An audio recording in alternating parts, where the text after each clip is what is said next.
कश्मीर के लोग जो इस वक्त सफ़र कर रहे हैं, उसका अजाला जो है वो असेंबली इलेक्शन है। 3 पार्लियामेंट मेंबर हैं यहाँ कश्मीर से। उन्होंने कौन सा तीर मार लिया कि अब नए 3 हमारे जाएंगे तो वो हमारे लिए क्या लेके आएंगे। देखिए, जावेद साहब खिलाफ एक कंस्पिरेसी हो गई है। सर, आपसे जानने की कोशिश करेंगे अब, क्योंकि कहा जा रहा है कि अब पार्लियामेंट्री इलेक्शन होने जा रहे हैं, तो अपनी पार्टी की तरफ से किस तरह की तैयारियां हो रही है नॉर्थ कश्मीर में? इलेक्शन तो अभी अनाउंस तो हो गए हैं, लेकिन अभी डेट नहीं हुई उसकी। तो जैसे एक सियासी पार्टी जो है, जैसे वो तैयारियां करती हैं, तो ऐसे हमारी तैयारी भी है। जैसे नेशनल कॉन्फ्रेंस है या बाकी पार्टियां हैं, हम लोग भी जल्द से जुलूस करते हैं, मीटिंगें करते हैं।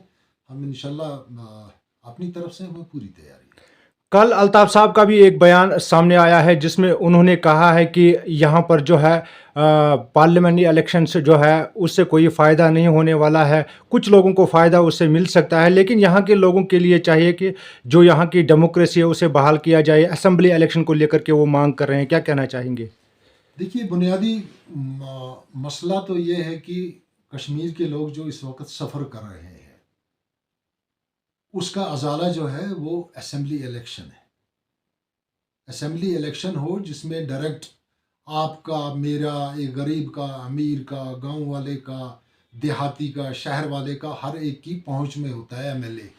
जो पार्लियामेंट में एक बार चला गया, पार्लियामेंट मेंबर होते हैं, तो वो चले जाते हैं पार्लियामेंट में। हमारे तो 3 पार्लियामेंट मेंबर हैं यहाँ कश्मीर से। उन्होंने कौन सा तीर मार लिया कि अब नए 3 हमारे जाएंगे तो वो हमारे लिए क्या लेके आएंगे वहाँ से। उन्होंने ठीक कहा कि वो चंद मखसूस लोगों के लिए होता है। आम लोगों के लिए तो सिर्फ एमएलए जो है वो काम कर सकता है। अगर हम बात करें जावेद हसन बेग साहब की, तो उसे जो है आपकी पार्टी यानी अपनी पार्टी ने जो है वो निकाला है, तो उस पर आप क्या कहना चाहेंगे? देखिए, जावेद साहब के खिलाफ एक कंस्पिरेसी हो गई है। जो अच्छे लोग होते हैं उनके खिलाफ साजिशें होती रहती हैं। ज़ाती तौर मुझे बहुत बड़ा दुख है, और मुझसे ज़्यादा दुख तो अल्ताफ़ साहब को है। मैंने अपनी ज़िंदगी में इतना सच्चा और बेबाक और खुली बात करने वाला कोई लीडर नहीं देखा है जितना हमारे अल्ताफ़ साहब हैं, पार्टी प्रेसिडेंट हैं। उनको भी बहुत ज़्यादा दुख हुआ है, लेकिन मुझे लगता है कि ये कोई सियासी साजिश हुई जिसका जावेद साहब शिकार हो गए। देखिए, बेसिकली ये इसके लिए बहुत कोशिश भी की गई थी पहले ज़मीन लेने की। एक सरदार जी हैं, उनसे बात भी हुई थी, क्योंकि ज़मीन वहाँ पे कम है। तो लेकिन ये है कि इतनी मुश्किलात होने के बावजूद भी आप अगर इस हॉस्पिटल की कारकर्दगी देखें, तो ये पिछले कुछ सालों से बड़ी ही ख़राब चल रही है। एक ज़माना तो वो था कि हिंदवाड़ा से, कपवाड़ा से, उड़ी से, टंगमर्ग से लोग यहाँ आते थे ऑपरेशंस करवाने के लिए। और आज हद ये है कि यहाँ पोस्टमार्टम के लिए भी बारामूला जाना पड़ता है। ये तो मुझे लगता है कि ये जो इनके ऑफिसर्स वगैरह जो हैं, डिस्ट्रिक्ट एडमिनिस्ट्रेशन जो है, मुझे लगता है डिफंग है। जी। तो सर, आपसे ये भी जानने की कोशिश करेंगे कि जैसे कि हर एक पार्टी जो है इस वक्त दमखम अपना दिखाने की कोशिश कर रही है, लेकिन अभी इलेक्शन के जो है दूर दूर तक वो मुमकिन नहीं है, ऐसा अभी कोई ऐसा ऐलान नहीं हुआ है। लेकिन ऐसे में जब हम क्रीडी वागोरा के हवाले से देखते हैं, तो वहाँ पर आपको क्या लगता है कि आपकी पार्टी वहाँ पर कितनी मजबूत है? देखिए,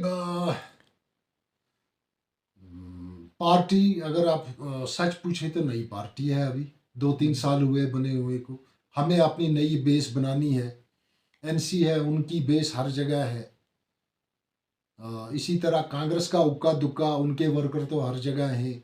इसी तरह पीडीपी के भी अपनी एक बेस है, लेकिन हमारी पार्टी जो है ये बिल्कुल नई है। शुक्र अल्हम्दुलिल्लाह कि इसमें नौजवान बहुत ज़्यादा बढ़ चढ़ के हिस्सा ले रहे हैं, क्योंकि ये कोई किसी ख़ानदान की पार्टी तो है नहीं।